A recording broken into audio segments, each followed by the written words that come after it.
I could have yours though. This bloody repeller, I got another one of these. Bloody loud, this one. A lot louder than the last one. I've got an idea to repair this little LED downlight here. I've got a big bridge rectifier on this dead HTC charger, which failed on its secondary side here. Some of the resistor here has been burnt up. I'll take that bridge rectifier off and put it on here. This is one of the pin where this resistor soldered, where that pin's burnt out of the rectifier. That's on the AC side of it, so I'll take that rectifier out and put this rectifier in its place. That'll just about fit right in. It's just more flat, more compact. So I reckon I can fix that.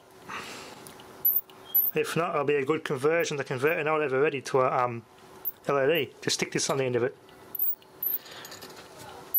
I like how serviceable this actually is. That just unscrews off there, and you just cut the glue and this pulls out. That's kind of handy to repair that. And the rest of most of them are normally potted in black resin or epoxy.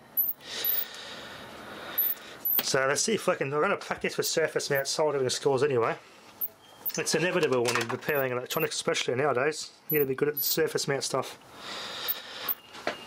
As for my meters, well, I put the amp meter and the phantom load transformer in storage out in Merbean, so I'll have to dig out which box I put those in and dig those out again if we're going to do these. I just realised, yeah, I've kind of packed the phantom loading transformer away. I didn't put it in my cupboard here in the shed like I should have. So it's in storage. And I'll have to go dig that phantom transformer out for here and that little amp meter.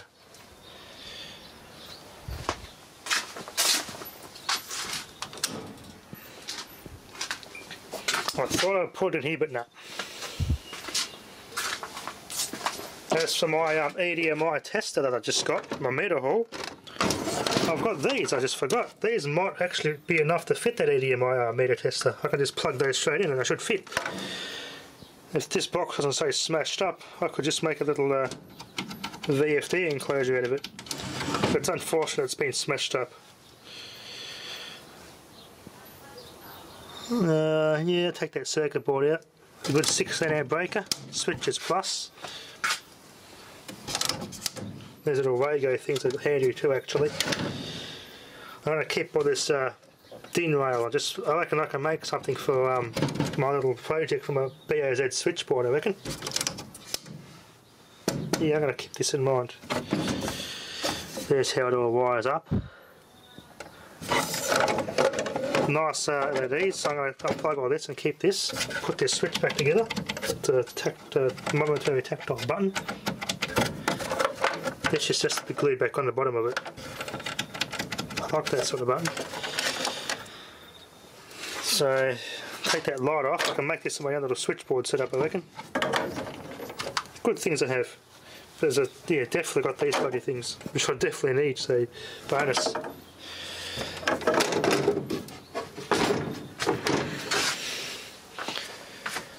Anyway, most of these are all going to go. I just haven't had time at the moment. Just been very busy with work and that now. So I'm collecting up some batteries to pop. Some 18650s, these Panasonics, as I showed before. Very nice, sweet smell. It does hold a bit of a. It does charge up, but they won't hold charge. These don't really want to charge up at all. So they've probably done the CIDs in. So if that's the case, I'll press them back in and blow them up. I just had another idea. This will be later on though. I'm going to go get me other old Lincoln welder out of storage that I had in Merbean and wire that. I think this is an 80 volt tapper if I remember. I could tap this 80 volt tap onto the secondary of the other welder, so the 80 volts that go on these taps. So I've essentially made it a 240 volt to 240 volt isolating transformer. The idea of having something this big as an isolation 240 volt transformer, I can blow stuff up. It's worth a try. These old welders are just basically a transformer. If the voltages are the same on the secondaries, or I can hook this secondary here up to the output of the other welder, which is putting at AC anyway, into here. And out of here I'll get the 240 volt primary current, which is, this thing pulls about freaking 30 to 40 amps nearly during dead short conditions. So I should get about that out of the secondary of this. And I could just wire it up to a big something like this, put obviously maybe a 50 or 60 amp breaker on it. It'll give me a lot of amps to burn stuff up with on my circuit that I've got. So I know the other welder pulls about, what was it, about friggin' other stick welder I got. I think that pulls about 30 to 40 amps on dead short heavy load conditions, so I should be pretty right. So I'll just be limiting the current. But instead of like using the ballast like I always did before when I pop stuff like resistors and resistive ballast like heating elements and stuff, the idea of this welder setup, I'm thinking, you have an inductive sort of a load, you can kind of get more power out of it. I should be able to just wire this up with this arc, have a 240 volt arc, and show you and make up a little scenario where I can just blow things up and try and simulate some arc faults and stuff with the mains. That'd be a good way to do it, because I got, as I said, I know a lot of people have a lot of excess bloody welders, but I've got all these welders, I don't use them all the time, but what I might do is just have a little bit of fun with them. Like I won't damage them, it's just handy to do. Make up a really heavy duty 240 volt supply, as I mentioned with those welders, and just have that as as photonic induction used to create a Bustafuck supply, as I so to speak. I like to step up and step down in that, but I think the another thing I could try is hook this secondary to the secondary of the other welder, which is a two-phase transformer. Now if I wire that up right, I might get 460 volt supply doing that. I've got to grab that welder out and just study up and recheck the diagram on it. Because I know it's a polyphase welder, it runs off two phases for heavy work. So if I hook this secondary up into its secondary, it's wire a terminal block on the top for the cord, I'll rewire that and I should be able to get 460 volt supply, which should be about, I reckon, at least 20 amps or 40 amps short circuit on that, which will fully load this, which this pulls about 20 to 30 amps off the mains. So that'll be a good idea. I'm thinking of doing that. If it just sounds good in theory, because I've done little things like that with smaller transformers, like all these old AC adapters I've got, things like this, for example. I did something similar thing with a battery charger transformer. 12 volt AC into this 12 volt AC secondary, and I got 240 volt out of the cord. That theory should work with a welder setup. But as I said, the other welder I'm talking about, the old Lincoln I've got in storage, being a polyphase welder, I should be able to wire it up so I can put the two primaries in series to get the 460 volts on the output thereabouts. That would be handy. That would be something I'm willing to try.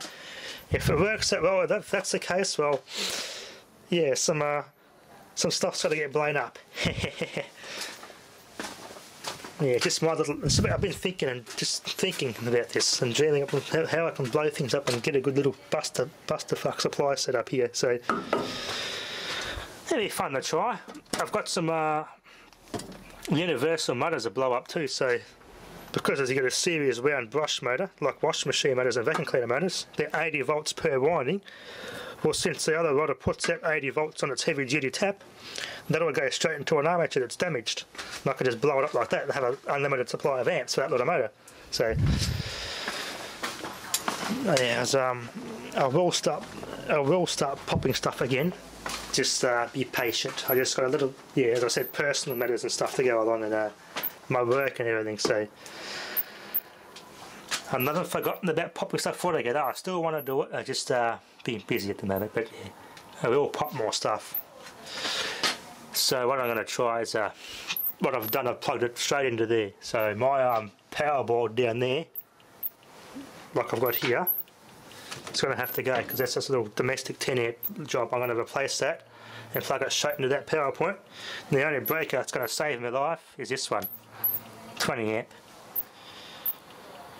But as I said, it's transformers, so I'm going to isolate the stuff off first anyway. I've popped stuff in the past, so yeah, we know what we're doing here. So that's going to be my only breaker. These little domestic jobs, I'm going to get rid of this little, the one of these on the outside, and just I got some power points here. I'm going to set up a heavy duty one of those little power boards. So this one here will go, because that's one of the reasons why I'm limited to pop stuff out here, because of this. that's limited by 10 amps, so that'll have to go and I'll make up a new one with some heavy duty power points which I've got in the cupboard. So I make up my own power board here. I'll bolt a couple of these to a board. I've got to get some risers for these. These would be perfect. Good old Australian made capsules. That'll be perfect. 2 of those. I might even dig out those old arse that keeps the crap eventually, but they'll go out there for the time being and plug straight into this power point, which goes in this 20 amp breaker.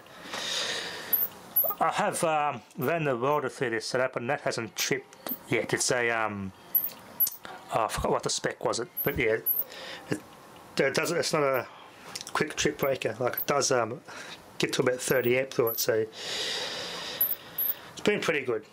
That'll be enough for that welder setup I'm talking about anyway, so that'll be more than enough I think, the way I'm going to set these welders up to get a 460 volt supply anyway, so if not, well that's eventually going to get all upgraded.